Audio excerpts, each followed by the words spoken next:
Merci de nous regarder, chers mesdames et messieurs, et bienvenue à notre deuxième édition de notre émission Ma Jeunesse en Christ, qui est un programme chrétien bien placé pour mettre notre conscience en alerte. Alors, bonne arrivée à tous. Ce deuxième numéro nous aidera à comprendre les enjeux qui troublent énormément la jeunesse, toujours avec la même équipe, la même fréquence et les mêmes invités. Question de vous servir comme il se doit. Alors, je remercie premièrement notre réalisateur principal, M. Alain. Je remercie aussi notre coordinateur, M. Hervé Kangoudia. Je remercie Gédéon Banza et ma consoeur Honorine, ainsi que Chanel Sikou et tous nos partenaires. Comme je vous l'ai dit, dès l'entame de l'émission, ici on parlera en détail des enjeux qui guettent notre précieuse jeunesse, qui est un âge extraordinairement prophétique, un âge de toute convoitise, de révélation, de changer le comportement de notre vie, un âge qui donne un sens précis à notre vie, un âge de toute destination, un âge fragile et flexible. Alors je demande l'attention de tout un chacun pour mieux comprendre de quoi il s'agit. Avant toute chose, je souhaite un excellent bonne arrivée à Honorine qui m'accompagne au cours de toutes ces émissions. Bonjour Honorine. Bonjour Éléonore, bonjour à tous ceux qui nous regardent. Je sens déjà que le sujet est très intéressant. J'ai hâte de l'aborder et d'apporter ma contribution. En suivant le deuxième numéro de notre édition, cette émission est diffusée sur notre chaîne YouTube et elle est en interaction sur notre compte Facebook Jeunesse en Christ.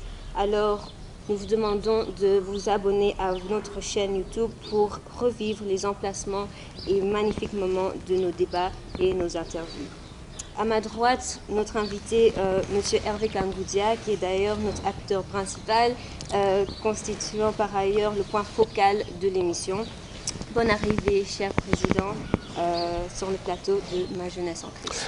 Merci Éléonore, merci à Gédéon, merci aussi à Honorine. Je suis très ravi de vous retrouver encore sur ce plateau pour partager la parole de Dieu et surtout pour édifier ces jeunes gens qui nous suivent de partout, qui ont soif de connaître, soif de s'en sortir dans la vie, qui ont soif de pouvoir se retrouver. Eh bien, nous sommes là, par la grâce du Seigneur, pour les aider, afin qu'ils arrivent à accomplir la mission que Dieu leur a réservée sur la terre. Merci beaucoup de me recevoir encore sur ce plateau. J'ai le même plaisir d'accueillir frère Gédéon Banza, qui est notre consultant. C'est un homme de Dieu aussi avisé et très combatif dans l'œuvre de Dieu. Alors, bienvenue frère Gédéon. Merci beaucoup, chère Éléonore. J'ai vraiment la joie de me retrouver en présence des milliers de jeunes qui nous regardent de partout dans le monde. Ces jeunes qui ont quand même besoin d'une aide spirituelle par rapport de la part de serviteurs de Dieu. Et je sais bien qu'avec l'aide du Seigneur, au cours de toutes ces émissions, nous aurons vraiment de l'aide à apporter à tous ces jeunes. Merci beaucoup.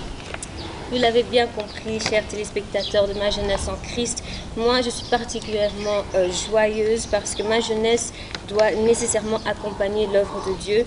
Il ne faut pas que la jeunesse attende d'avoir 40 ans ou d'être adulte comme nous aimons le dire, mais c'est maintenant que nous devons nous lancer, c'est le moment. N'est-ce pas Honorine? Justement, Éléonore, comme tu viens de le dire, la jeunesse c'est l'âge d'or de la vie, hein? Donc, c'est bon pour récolter un futur proche, pour mieux se réjouir dans cette vie. Moi, personnellement, j'encourage les jeunes qui sont dans des églises prêts pour servir Dieu. Je vous informe que ce sont les meilleurs investissements, qu'on ne vous trompe pas. Tu ne trouves pas que c'est une énorme garantie, Éléonore? Effectivement, je trouve que c'est une grosse garantie. Tu as évoqué un aspect très important, Honorine. Alors, merci pour ton réflexe. Et sinon, Honorine, je trouve que tu es de très bonne forme aujourd'hui. Bien évidemment, hein, j'en ai l'air, non? Ouais. Ce sujet reflète notre société, l'égoïsme des jeunes, leur façon de vivre, leur indifférence, leur insoumission, leur injustice, leur mécomportement, leur mécontentement. Oh mon Dieu, comment nous aider à sortir de cette impasse? Franchement, voilà pourquoi les sujets d'aujourd'hui vont s'intituler les enjeux qui détruisent notre jeunesse. Voilà, donc sans plus tarder, nous allons inviter le président Hervé Kangoudia. Alors, monsieur Hervé Kangoudia, qu'est-ce que vous pouvez nous dire sur les enjeux qui détruisent la jeunesse? Je suis très ravi d'être là. Je dois encore le redire. Merci encore de nous recevoir. Ce sont des moments que nous passons qui ne reviennent pas deux fois dans la vie. Alors quand nous sommes là, il faut en maximiser et comprendre un peu ce que Dieu attend de nous. Alors parlons des enjeux. C'est un sujet qui est trop vaste et je crois que nous allons l'expliquer en plusieurs numéros et nous aurons toujours le temps d'y revenir pour approfondir. Bien évidemment, répondre aussi aux différentes questions et préoccupations qu'auront toujours nos auditeurs et ceux qui nous regardent, ceux qui nous suivent sur n'importe quel support médiatique. Exactement. Alors, les enjeux, ça sonne fort, mais aujourd'hui, je viens apporter encore une lumière par rapport à ce qu'on a annoncé dans l'émission précédente. Je trouve une chose très importante dans 2 Timothée chapitre 2, verset 22. Parce que quand on parle des enjeux, on voit tout ce qui vient qui vient comme défi, qui vient pour nous défier. Soit ça peut être dans le sens positif, tout comme dans le sens négatif.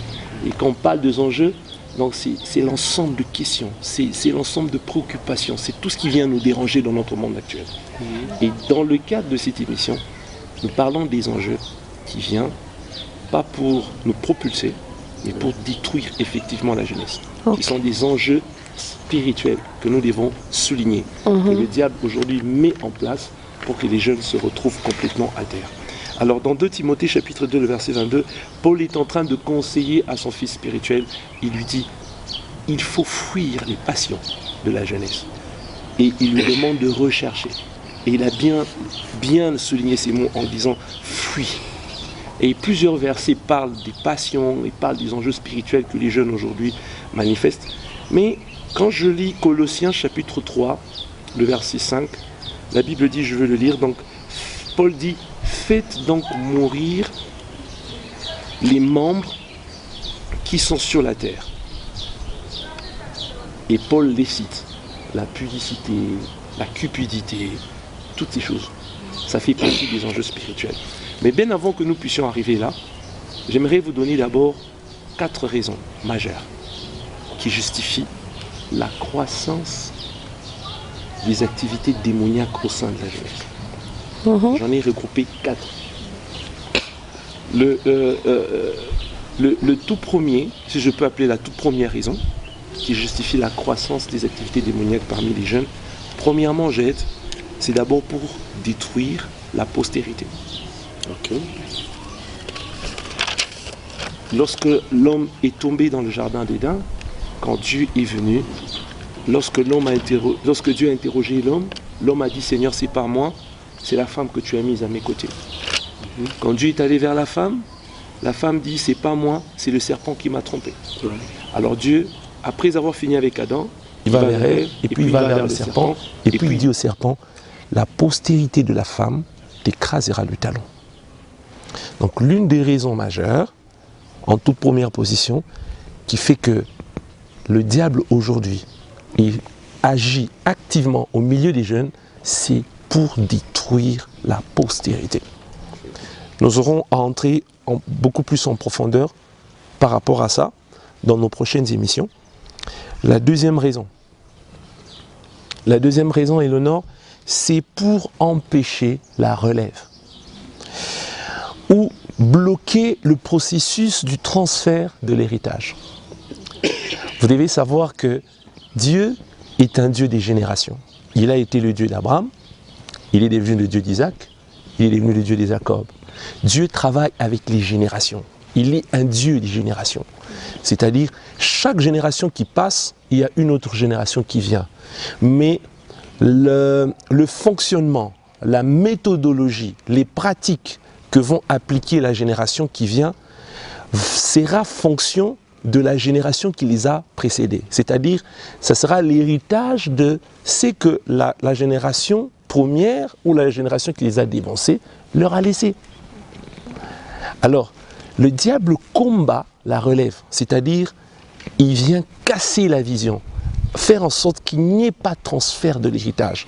Quand Dieu travaille avec un père, que lorsque ce père, lorsque son temps est accompli et qu'il meurt, qu'il aille mourir, qu'il parte avec sa vision et qu'il ne laisse pas sa vision à sa génération qui va venir pour qu'il y ait continuité. C'est pourquoi nous avons des pères et des fils. Alors, l'héritage se transmet toujours entre les pères et les fils. Alors, lorsque le diable se met entre le père et le fils, il n'y a plus d'héritage. C'est pourquoi la Bible dit, vers le temps de la fin, je demanderai, Dieu va renvoyer l'esprit de Élie. Pourquoi? Pour remettre les cœurs des fils vers le père, pour réconcilier le cœur des fils vers leur père et le cœur de père vers leur fils. En fait, c'est le principe de l'héritage. Donc nous devons toujours s'attendre à recevoir quelque chose de ceux qui nous ont précédés. Nous aurons à approfondir ça encore dans nos prochaines émissions. Troisième raison, c'est pour fragiliser ou rendre inoffensifs les familles. Ça, c'est la troisième. J'explique ça de quelle manière? C'est-à-dire, je prends un exemple terre à terre. Dans une famille, papa et maman mettent au monde des enfants et les enfants commencent à grandir. À un certain âge, les enfants commencent à développer certaines choses entre eux. Une famille la fille qui a un certain âge, 15 ans, 14 ans, en sortant, elle revient dans la maison avec une grossesse, alors qu'elle n'a pas, n'a pas atteint son niveau accompli. Ça dérange la famille, ça fragilise la famille. Ça fait en sorte que la famille n'est plus offensive, elle ne sait plus affronter certains défis de la vie. Papa est blessé dans son cœur, maman est blessée dans son cœur, et la finalité c'est quoi? La famille devient fragile. Ça c'est la troisième raison. Il accroît ses activités au sein de la jeunesse pour fragiliser les familles. Lorsque les jeunes dans une famille font des pratiques abominables, l'un est dans la drogue, l'autre est dans ceci, il n'y a pas de stabilité dans la famille. La famille vit dans une très grande cacophonie. La quatrième raison, et la toute dernière que vous devez comprendre, et nous allons parler après et comprendre un peu tous ces géants qui agissent derrière, mais je sais qu'on va y arriver. La quatrième raison, c'est pour accélérer la venue de l'Antichrist. Et la Bible dit que l'Antichrist ne viendra pas avant que l'iniquité ait atteint son comble. Or, c'est quoi l'iniquité? La définition de l'iniquité est simple. La définition de l'iniquité, c'est le péché à une très grande échelle. C'est-à-dire, c'est ce que vous voyez aujourd'hui. Avant, on n'en parlait pas facilement. Autorisation, mariage homosexuel, hommes et hommes qui se marient, femmes et femmes qui se marient. Il y a beaucoup de pratiques qui se font maintenant. Papa qui épouse sa propre fille. C'est le péché qui commence à atteindre une échelle à un niveau très élevé. C'est ça l'iniquité au fait. Alors quand le diable amène cela au milieu des jeunes, c'est pour que les pratiques abominables s'accroissent. Et quand ça s'accroît, ça permet à ce que l'Antichrist vienne. Et c'est le temps de la fin. Voilà un peu ce que j'aimerais un peu vous donner d'abord ces 4 raisons qui peuvent nous amener encore à aller encore un peu plus loin pour comprendre ces enjeux spirituels comme nous sommes en train de le développer. C'est un peu ça. Merci, M. Hervé. Alors, Honorine, est-ce que tu as quelque chose à ajouter, une question à poser? Exactement. Je dis que je venais de suivre très bien ce que notre invité d'aujourd'hui nous a apporté. Alors, il a parlé des 4 raisons.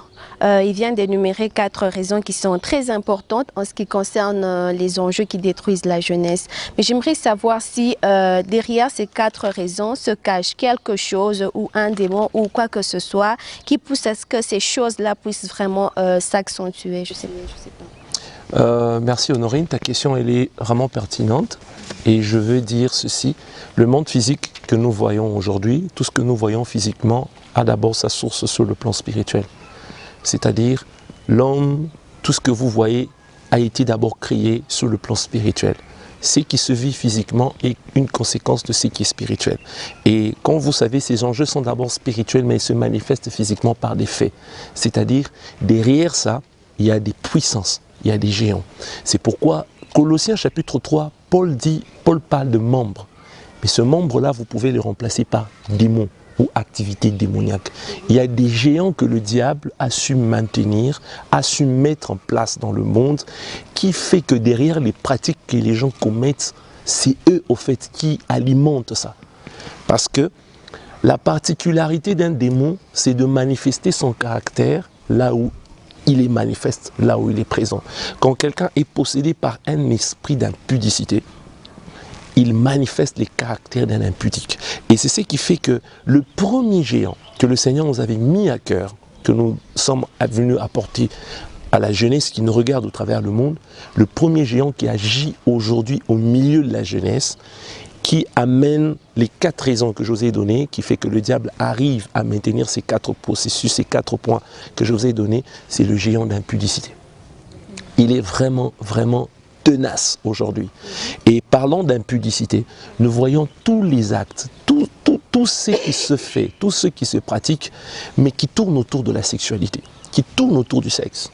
C'est ça, au fait, l'impudicité. Et dans la Bible, Dieu frappe fort. Et on dit souvent, il n'y a pas le plus grand et le plus petit péché. Les péchés, c'est le péché. Mais les conséquences des péchés sont toujours et ont toujours été différentes. C'est-à-dire, celui qui vit dans le mensonge récolte les conséquences du péché qui est le mensonge.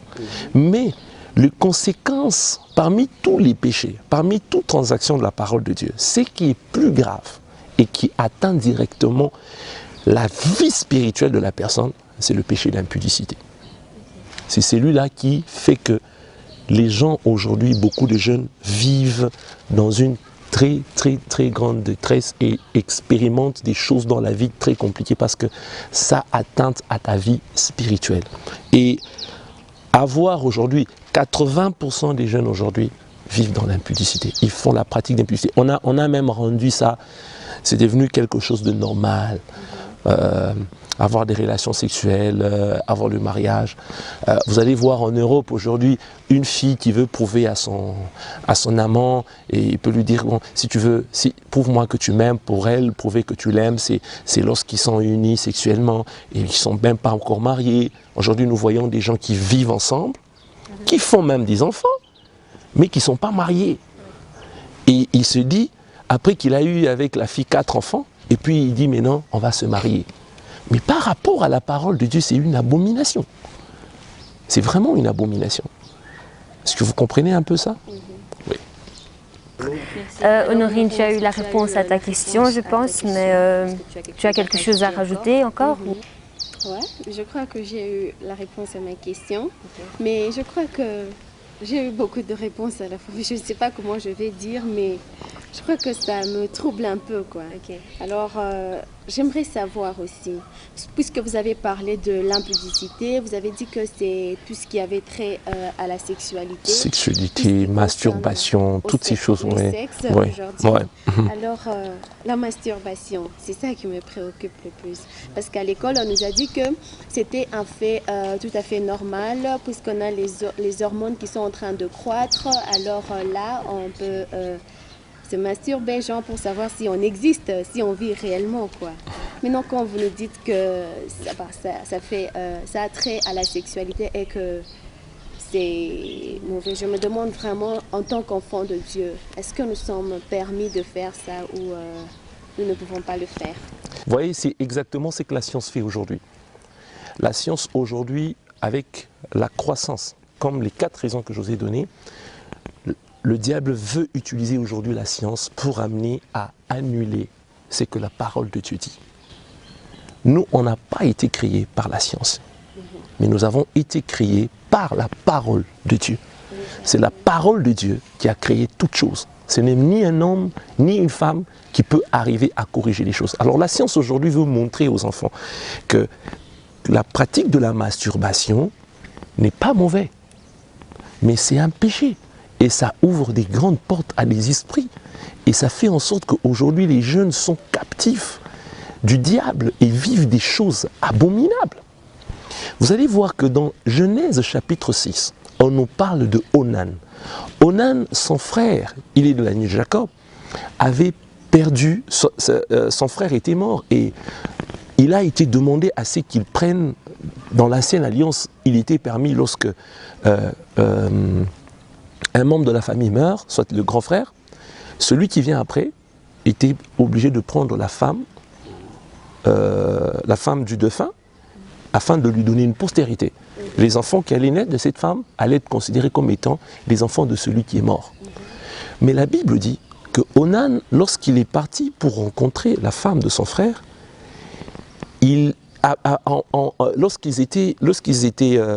lorsqu'ils se sont unis avec la femme, la Bible dit que Onan laissa tomber sa sémence à terre. Qu'est-ce qui s'est passé? La Bible dit que Dieu l'a frappé et il est mort. Parce que celui qui se masturbe libère sa sémence et elle n'est pas conduite dans le principe et dans le cadre dans lequel Dieu l'a orientée. Mais dans nos prochaines émissions, nous serons entrés plus en profondeur. Ça fait plus de 6 ans que je travaille au milieu des jeunes et dans toutes les églises où j'ai travaillé, dans toutes les conférences où j'ai été invité pour travailler, je me suis rendu compte que quand tu fais le service, 80% des jeunes qui viennent devant toi pour se confesser, la plupart vivent dans la masturbation. Et quand vous regardez leur vie, leur vie ne s'épanouit pas. Pourquoi? Parce que la pratique, elle est faite physiquement, mais là, elle a un impact sur le plan spirituel parce qu'elle te met directement dans des mariages avec des femmes de nuit et des esprits. Toutes ces personnes qui pratiquent la masturbation, posez-leur la question. La plupart, quand ils dorment la nuit, ils rêvent qu'ils sont en train de faire des rapports sexuels avec des femmes de nuit qu'elles ne regardent pas. Ce sont des esprits. Et les rapports sexuels entre les hommes et les esprits donnent naissance à des démons. Il y a des gens qui sont sur la terre mais qui ont des enfants des démons. Ces naissances-là, ce sont des gens qui sont à moitié animal, à moitié homme. Ce sont des démons. Eh bien moi je veux te dire, Honorine, par rapport à tes questions et par rapport à ceux qui nous suivent, comme nous n'avons pas beaucoup de temps dans nos émissions, dans les prochaines émissions nous allons entrer en profondeur. Si les téléspectateurs demandent absolument que nous puissions plus en parler. Mais j'aimerais vous dire bientôt, je vais écrire un livre qui parle de la masturbation. Mais en bref, je vais seulement te dire que la science a menti. La science a menti. Lorsque Dieu a créé l'homme et la femme, il n'a pas dit à Adam, avant que ta femme ne soit formée, toi, satisfais-toi. La Bible le montre clairement que c'est lorsque Dieu a amené la femme, et la Bible dit, Dieu leur dit, soyez féconds. C'est une abomination. Nous aurons à en parler dans nos prochaines émissions des conséquences qui sont liées à la masturbation. Okay. Je crois que tu es satisfaite par rapport à ta question, Éléonore. Merci, oui. Monsieur Hervé. Je pense que Honorine a eu l'éclaircissement qu'elle avait besoin. Mais j'ai aussi une question par rapport au rapport sexuel. Vous dites que vous avez parlé des démons de l'impudicité. Maintenant, aujourd'hui, les jeunes trouvent que c'est une chose normale. Ça n'a pas d'impact d'avoir des relations sexuelles avant le mariage. Ils trouvent même que c'est une bonne chose. Alors, que dire par rapport à ça pour instruire les jeunes? Donc, qu'est-ce qui se passe quand on a des rapports sexuels avant le mariage? C'est quoi les conséquences? Il y a des conséquences très graves. Lorsque vous lisez 1 Corinthiens chapitre 7, Paul répond clairement à ce sujet.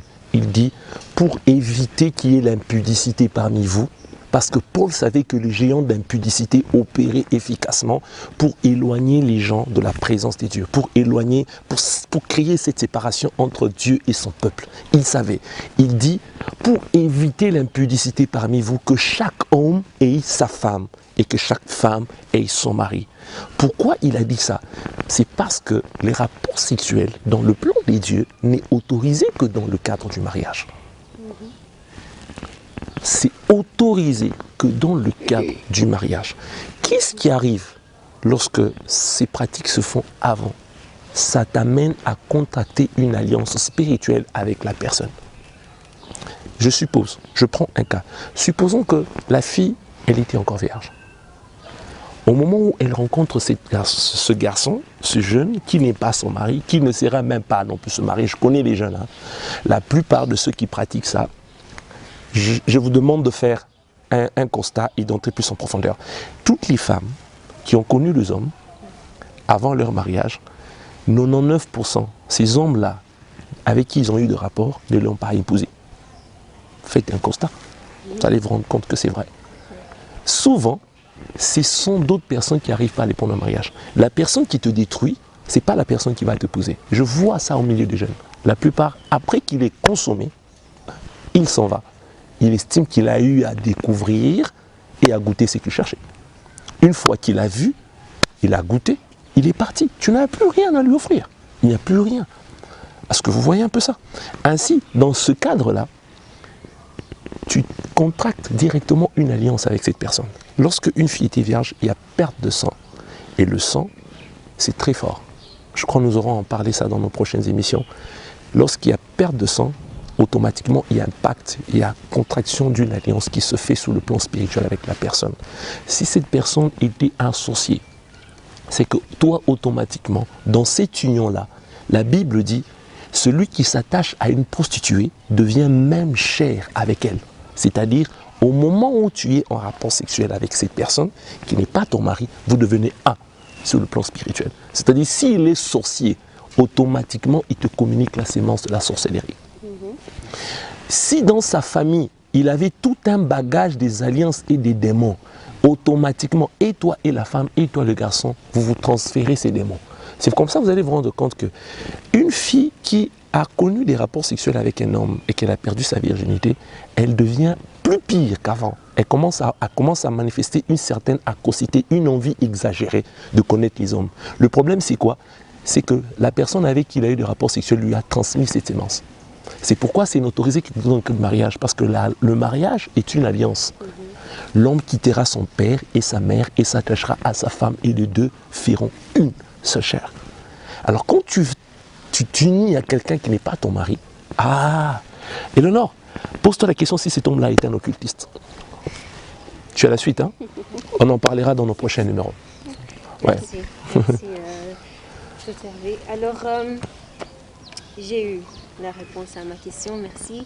Honorine, est-ce que tu as encore quelque chose à rajouter ou... Je crois que non, mais je crois que Gédéon a quelque chose.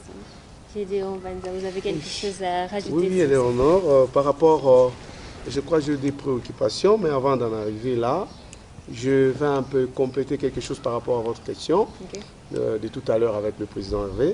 Alors, j'aimerais un peu savoir, cher président, parlant de la conséquence qu'il y a entre le contact dans les relations sexuelles avant le mariage. Vous venez tout à l'heure là de dire qu'il y a peut-être un homme qui peut venir faire des relations sexuelles avec une fille et avec le temps, il ne parvient même pas à épouser la fille qu'il a dévergée. Alors, si aujourd'hui, il y a des jeunes qui se disent entre eux, quand ils sont dans le copinage, ils se disent que non, tu vois, comme on s'aime, comme on a un projet de mariage, ils commencent par faire des rapports sexuels avant le mariage et après, les mêmes personnes restent fidèles entre eux et puis ils parviennent à se marier, ce qui a des conséquences si ces genres de cas, j'ai dans quelques mots, comme nous courons derrière le temps, ces genres de cas sont très rares. Les genres de cas sont très rares. Malgré qu'ils peuvent finir dans le mariage, mais ils n'échappent pas aux conséquences qui sont liées à ça. Écoutez, le péché reste le péché. Même si quand tu l'as commis et tu as juré d'épouser cette femme, Dieu ne va pas t'épargner des conséquences ou Dieu ne va pas t'épargner des sanctions qui sont liées à ces transactions parce que tu as promis à cette femme de l'épouser. Pas du tout. Les conséquences, vous allez les avoir. Il y a des couples aujourd'hui qui ont des sérieux problèmes dans leur mariage et qui ne veulent pas avouer la vérité parce qu'ils se sont connus avant le mariage. Quand ils entrent dans le mariage, ils rencontrent des très graves difficultés. Et parfois, les blocages financiers, parfois des incompréhensions incontrôlées. Il y a pas mal de choses. Vous allez vous rendre compte que certains peuvent croire que non, c'est les diables qui les combattent. Non! Parfois, ce n'est pas le problème que non, parce que dans votre couple, il y a un moment où vous devez vous asseoir parce que vous avez besoin de vous repentir. Pourquoi? Parce que vous avez goûté avant que vous soyez bénis par Dieu et reconnus officiellement comme mari et femme. Alors les conséquences, vous allez les vivre. Vous allez les vivre. On aura en parler en profondeur dans nos prochaines émissions. Alors, très cher président, merci. Je passe un peu à ma première préoccupation J'aimerais un peu savoir, la Bible dit, c'est lui qui commet, qui fait l'impudicité, il pêche contre sa propre chair. Cela veut dire que, comme vous avez parlé des contacts qui créent des alliances et consorts.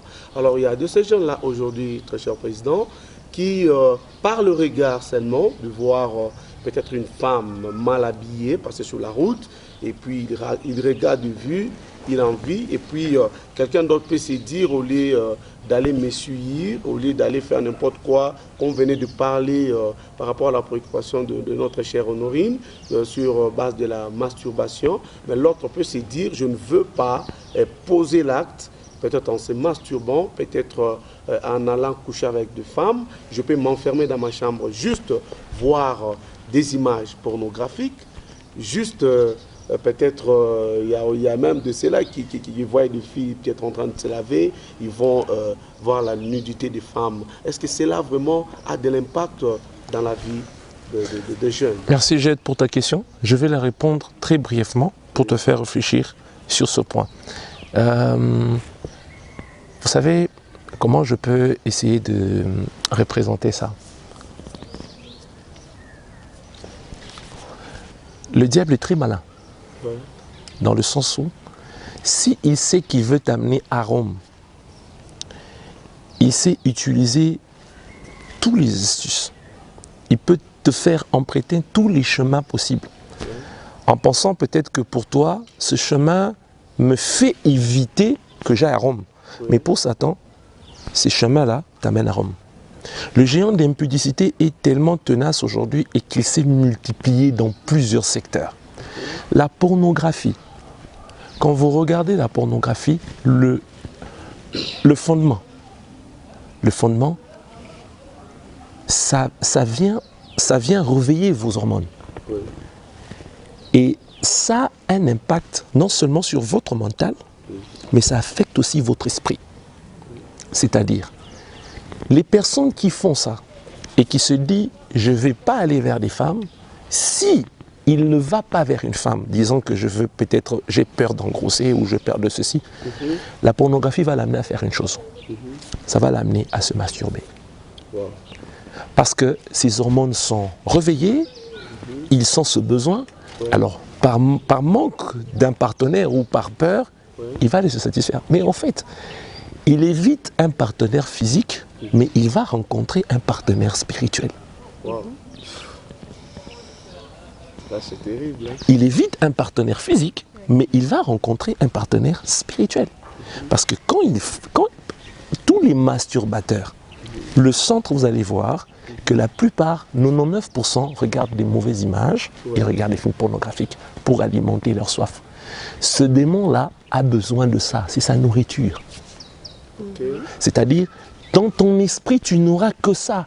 Vous savez, il y a des jeunes, quand ils voient quelqu'un passer, lui, il le voit sans habit. C'est-à-dire, c'est cette manifestation-là, parce qu'il est tellement habitué à voir la nudité, la nudité, la nudité. Ça reste, ça se colle, ça s'habille sur lui.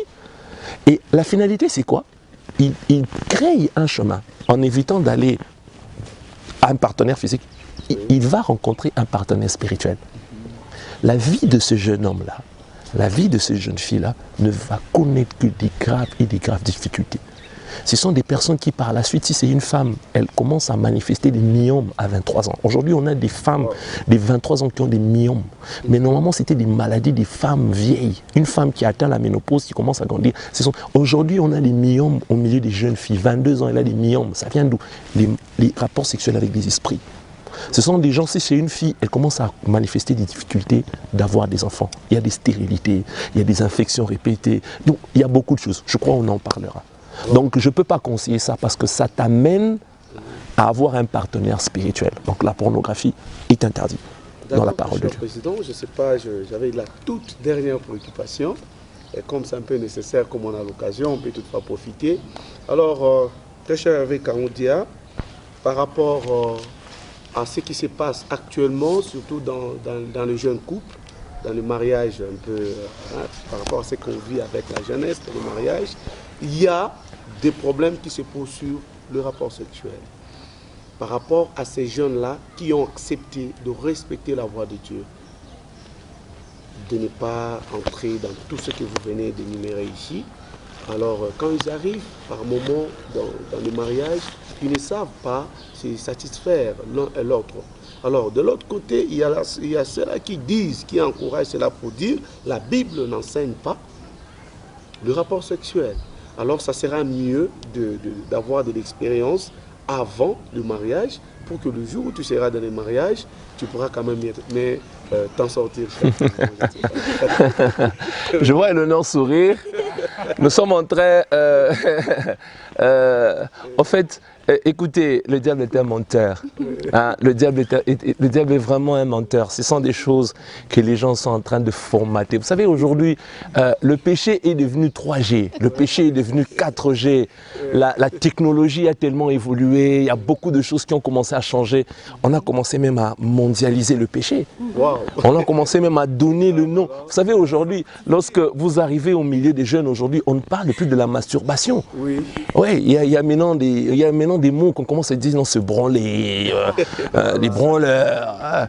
On commence à utiliser des argots pour essayer d'officialiser le péché. Mais en soi, on n'échappe pas, parce que ça, ce sont que des mensonges. Le diable nous trompe. Ce sont des mensonges. Comment tu peux dire, je veux pratiquer pour avoir l'expérience, et puis quand je vais entrer, je saurai comment ça se passe. Mais ça vient d'où ces idéaux-là? C'est le diable qui amène ces idées, ne sachant pas que... Écoutez, je vais vous dire ceci. Je dis souvent ceci, partout où je passe. Si le diable avait dit à Ève les conséquences qui allaient arriver lorsqu'elle allait consommer le fruit, Ève n'allait pas manger le fruit. Elle n'allait pas le manger, Eleonore. Le diable lui a caché l'aspect des conséquences qui allaient venir en mangeant le fruit. Elle a vu seulement qu'il était bon à manger, précieux aux yeux, agréable pour goûter, mais les conséquences, le diable lui avait cachées. C'est ce qui se passe aujourd'hui. On présente l'image de quelque chose qui peut vous ouvrir l'intelligence, mais le diable vous cache les conséquences. Il vous cache les conséquences. C'est pourquoi je dis souvent ceci. Le péché est bon dans sa consommation, mais vraiment amer dans sa digestion. C'est trop profond. Vraiment amer dans sa digestion. Si vous interrogez toutes les femmes aujourd'hui qui sont atteintes du sida aujourd'hui, elles vont vous dire, si seulement je savais, je n'allais pas le faire. Le si seulement là qu'elle dit, c'est quoi? C'est parce qu'elle ne savait, c'était bon quand elle consommait, mais elle ne savait pas qu'en consommant, le sida allait entrer. Maintenant, dans la digestion de ce péché-là, elle a le sida, qu'elle ne veut plus que ça reste dans son corps, mais elle meurt avec. Ce sont des mensonges.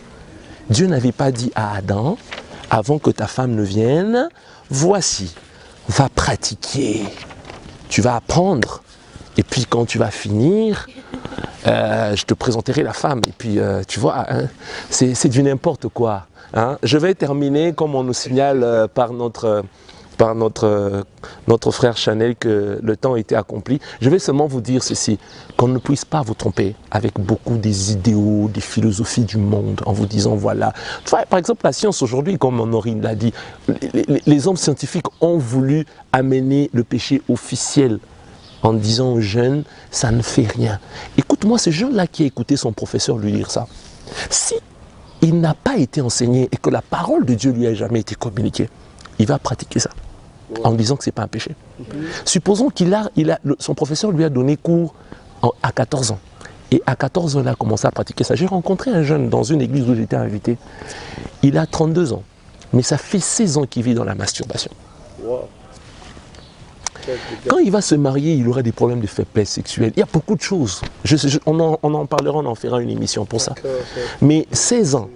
Mais tu t'imagines un peu il atteint 35 ans sans faire ces choses-là.